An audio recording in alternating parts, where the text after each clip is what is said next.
Bonjour, Gilles Dorval, entraîneur expert en course à pied. Je suis ravi de vous retrouver pour cette vidéo dans laquelle nous allons répondre à vos principales interrogations concernant la gestion de la récupération après le marathon. Alors pour ça, je serai accompagné de Marion Rouxel de la société Oversteam. Alors, chose importante, et chose qu'il va falloir vraiment que vous ayez à l'esprit, c'est que de la qualité de cette phase de récupération dépend vos futures performances en course à pied dans quelques semaines, voire même dans quelques mois. Donc il va falloir être vraiment super vigilant sur la manière dont vous allez organiser et gérer cette phase de récupération. Alors au niveau de sa gestion, c'est relativement simple. Vous allez voir, c'est tout d'abord 15 jours de repos complet. Pendant ces 15 jours-là, vous allez laisser les running au placard et vous allez arrêter toute activité physique. Si vous avez l'habitude de faire d'autres activités physiques autres que la course à pied, pendant ces 15 jours-là, vous allez aussi les mettre de côté. Alors au bout de 15 jours, si tout va bien, si vous sentez que vous avez récupéré en partie de votre marathon, que vous n'avez plus de courbatures, à ce moment-là, vous allez pouvoir reprendre une petite activité physique en introduisant de retour du footing de 40 à 45 minutes tous les 2 jours. Et si tout va bien, au bout de cette première semaine de reprise, vous pourrez introduire un peu de travail de fractionné à l'heure modérée pour vérifier que, que vous avez bien récupéré de votre marathon et que les sensations sont bonnes. Si jamais vous sentez qu'il y a encore de la fatigue, que vous n'êtes pas vraiment motivé pour aller courir, n'hésitez surtout pas à rajouter 1 ou 2 semaines de récupération avant de repartir sur une nouvelle préparation. Alors justement, pour faciliter cette récupération post-marathon, quels conseils tu pourrais nous donner, Marion ? Au menu après votre marathon, de l'eau, des minéraux, des glucides et des protéines. Pendant le marathon, vous avez transpiré, donc vous avez perdu de l'eau pour réguler la température corporelle. Donc après l'effort, il faut bien vous réhydrater. On a tendance à dire que quand vous perdez 1 kg sur la balance, vous avez perdu 1 litre d'eau. Et pour compenser cette perte d'1 litre d'eau, vous devez boire 1,5 litre de liquide. C'est facteur 1,5. Vous avez un indicateur fiable pour voir la qualité de votre réhydratation, c'est la couleur de vos urines. Si les urines sont trop foncées, il faut continuer à bien vous réhydrater. Et dans tous les cas, au coucher, elles doivent être claires.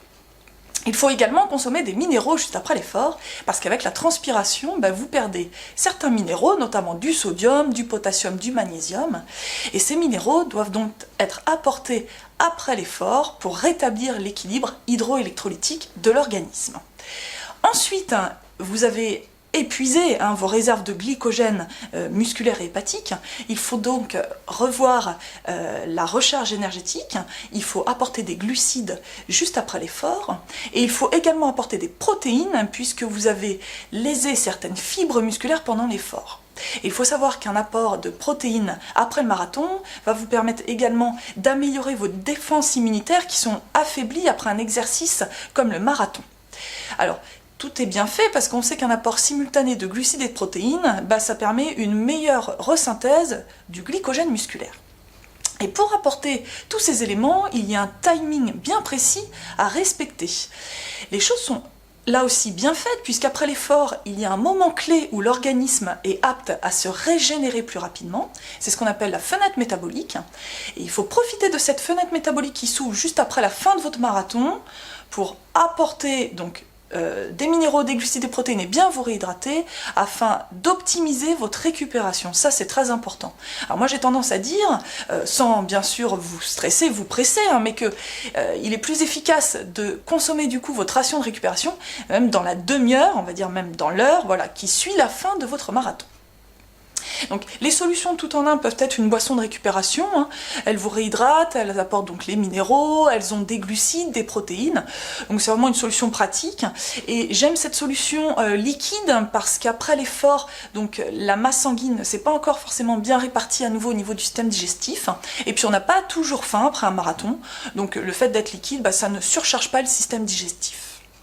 Alors maintenant, que manger lors du prochain repas principal après votre marathon? Donc ça peut être soit un repas dans l'après-midi ou votre dîner. Alors, ce repas doit respecter les mêmes règles que le repas avant l'effort. C'est-à-dire qu'il doit être digeste, mais également énergétique. Alors, ne surchargez pas votre système digestif avec des aliments qui vont être trop longs ou trop durs à digérer, trop gras, trop fibreux, etc.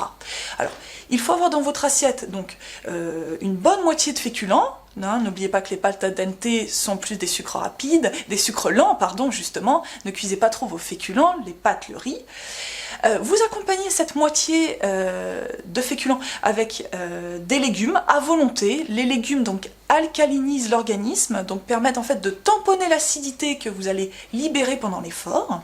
N'oubliez pas de saler tout ça pour compenser aussi les pertes minérales. Et puis vous prenez des protéines animales maigres.